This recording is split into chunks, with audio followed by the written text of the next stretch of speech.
అసలు చేపలు కనిపించాయి నీకు? చెప్పు.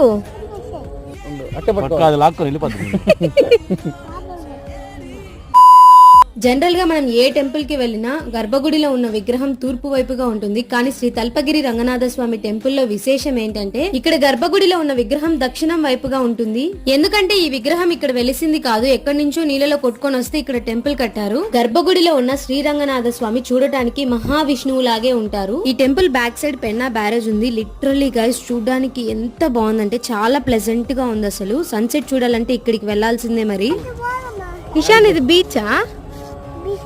చూడటానికి చాలా బ్యూటిఫుల్ గా ఉంది కదా. నెల్లూరులో మస్ట్ విజిట్ అవ్వాల్సిన టెంపుల్ అని చెప్తాను నేను. ఒడ్డున ఇక్కడ ఫిషింగ్ కూడా చేస్తున్నారు. చాలా చిన్న చిన్న ఫిషెస్ ఉన్నాయి. ఈ టెంపుల్ గురించి తెలుసుకోవాలంటే చాలా ఉంది, కానీ మెయిన్ ఇంపార్టెంట్ ఇన్ఫర్మేషన్ ఇచ్చానని అనుకుంటున్నాను. నచ్చితే లైక్ చేసి సబ్స్క్రైబ్ చేసుకోండి. ఇంకో వీడియోలో మళ్ళీ కలుద్దాం.